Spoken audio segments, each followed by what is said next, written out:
Okay. Next one is Derek Chisora said he's the strongest heavyweight right now.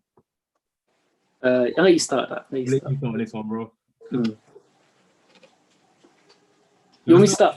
Nah, you go. You go. Okay. Derek Chisora, to be completely honest, bro, I think he's hitting his prime right now. Like he's old, but I think he's hitting his prime right now. With David Haye, like his mindset has like shifted. So he's from like the opposite end where he's literally just, give fighters a tough time to where he's actually winning. And I wouldn't say he's the strongest heavyweight right now, but I'd say he's definitely in the top 10. And like his performances have been very, very good. He's got solid chin. He's gotten older, but he's gotten better, which is very rare when it comes to fighters. And man, I wish well on him, and I can't wait for his fights coming up, man.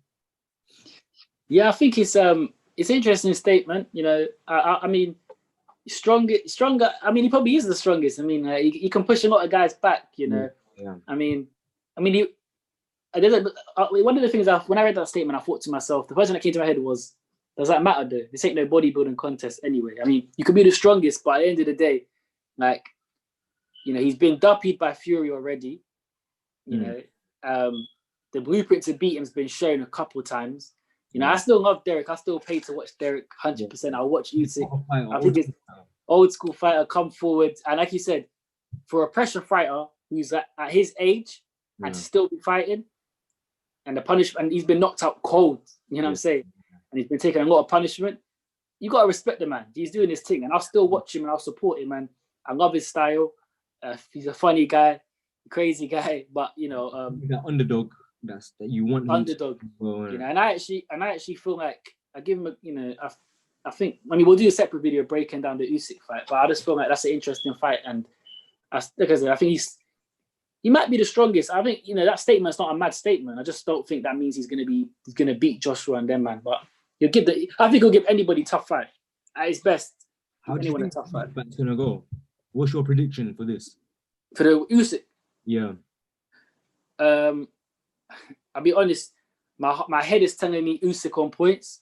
Yeah. My heart is telling me Derek 7th round stoppage. But I could see Ussyk winning on points and Derek hurting him a few times. I think Usyk's gonna get hurt to the body. I think he's gonna get hurt to the body quite bad. I can see that happening. Just because Usyk's been stopped. Where the strength is actually gonna be a factor. Because obviously Ussyk is a cruiserweight and Derek he's not very tall. He's a big, stocky heavyweight. But when he punches Ussyk, I want to see how he reacts.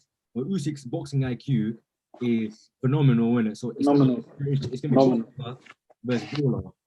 It's gonna be, bro. I think when all the fights got announced, that was one of the fights I was looking forward to the most because it's such an interesting fight where everyone's head is saying Ussyk. I think he's a heavy favorite as he should be, but I feel like Derek is the most unpredictable guy. If you watch the Takam fight, he was getting beaten to a pole.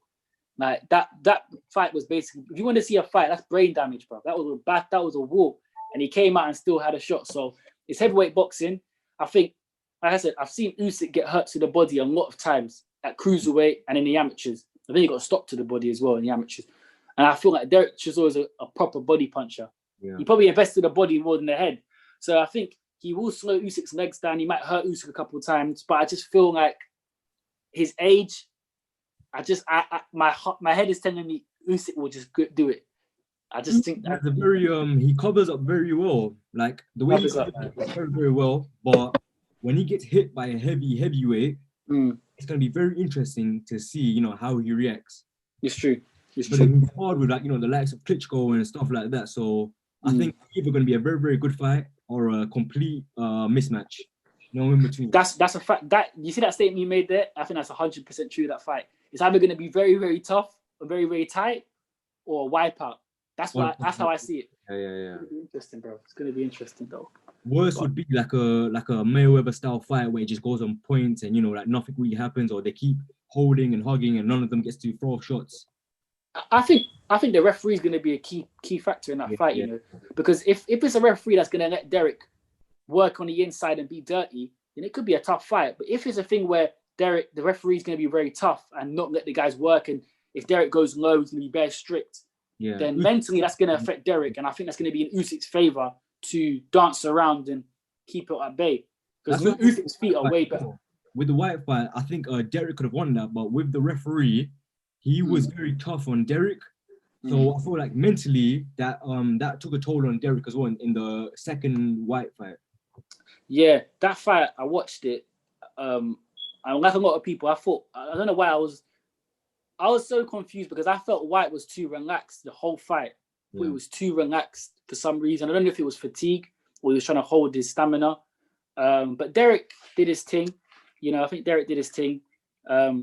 It was a tough fight. You know, he could have gone to the. He was winning the fight apparently. You know, on the scorecard. On purpose. I think it was the first or second round where he could have got Derek out there, and in the fight, in the post interview, he's like, "Oh yeah, I could have taken him out, but you know, I wanted to get the rounds in. You know, I wanted to give people a thing for the money." I think that's Dillian White's problem, right? He can take someone out, but I think he wants to prove to himself that, you know what, I can box, I can do this for a bit longer. Let me get myself some rounds. Let me break this guy down systematically instead of a knockout. And obviously, it is good, but if you're trying to win fights, you're trying to, you know, that's not the mindset you want to have. Your mindset should be, let me get the fuck out there. Innit? I think it's a mixture of that, and I think also because for me, he's the kind of fighter where I don't like White's one of my favorite fighters, isn't it? He knows that White's my favorite fighter, but I just feel like he's not the best like, you know, when AJ gets someone hurt, besides Ruiz, he usually is good at finishing you. Like some guys are good finishers. That's a good point, and I feel like White, when he gets someone hurt, he's not like a mad finisher. Like when he got Oscar Rivas hurt in the second round, he went for him, but he was a bit it was a bit crude, and he was kind of he can tend to swing wildly sometimes, isn't it? I just feel like he's the kind of fighter. He's like a boxer puncher. He's the kind of fighter that will rather simultaneously break you down, pick the counters, and catch you clean. He's not the kind of guy to get you out of a barrage of punches, you know, from what I see. I've been watching his career hard, so. Yeah. But, it's an interesting point, so. I think his heart makes up for it as well, because he's one of them where even when he's going down, like most of the fights where he's lost, the fights that he has lost, it's not that, you know, he wanted to quit. He wanted to get up, but he's literally one of them where his body physically cannot. Yeah, he got heart, man. You can't doubt White's heart. Where he's like, you can beat him up, you can take his thing, but you know, his fighting mentality spirit, that's probably like the hardest thing you're gonna have to try breaking, isn't it? 100. I don't think you can, you know. I don't see any heavyweight, Fury, Wilder, Josh. I don't think anyone can break his spirit. You know what I'm saying? I feel yeah, but that's one punch. I don't think. I mean, that's getting knocked out. That's not your fault though. If you get knocked out, you're unconscious. Like if you're like somebody like Kell Brook, who, you know, when your eyes getting swollen up in this 11th round and you take a knee and you quit, that was your decision. You get what I'm saying? Or you get bashed up and you have to. I feel like getting knocked out it can happen. It's heavyweight, isn't it? And I feel like in the Kell Brook incidents, right, with the eye thing. Yeah. What would you do in that scenario? I'm being honest with me. I've boxed before, so I'm not talking from someone who's just watching and talking. Yeah. And I've had fights outside before, and plenty of fights. Yeah. I'm saying me, and anybody who knows me and my person, I'll continue just because that's me. I'm not saying that's the right thing to do. I'm not saying do that. I wouldn't. And I'll be honest with you, if I had a child and a son, I would never condone that, and I'll probably throw the towel in myself. But me, myself, being in that situation, I feel like I would. Yeah. I feel like I would continue. You know, it's not, like I said, I don't think people should bash fighters and call them and get onto them for quitting. Like, if you quit, you quit. That's when you got to take it on the chin, innit?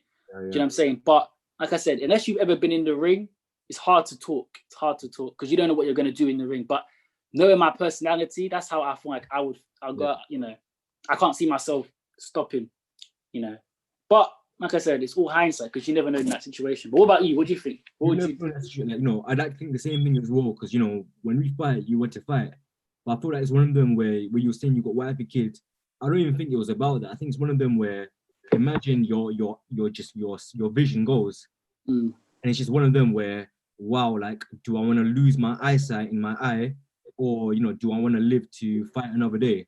I think it's one of them where, like, you can't ever say, oh, you know what, I'll do this, I'll do that, but it's a crazy one, and you got to be in there, innit? Like, I think it's like, it's a warrior's code, bro. I feel like whenever you get into something, you've got to take what comes with it. Like, once you get in that ring, the only thing that can save you, in my mind, is the towel, or the referee. Besides that, I've got to fight my way out. And because I know the potential things that can happen to me is death, blindness, broken nose, that makes me want to fight harder and make sure I get to you before you get to me. And that's my mindset. So it's like, you know, I feel like I get what you're saying. Like, would you rather go blind and never fight again, or quit, recover, and have a career, make money, look after your kids? I get that. Okay, as well. That was the second one he got broken. The first one was Golovkin. Yeah. You know, it's one of them where you will never know in it, but obviously, Never know, man. But it is a very interesting question, isn't it, bro? It's true. So it's just an interesting one, man. Yeah, bro. Well, we got through that quite quickly. Is that all done? Wow, that was quick. One thing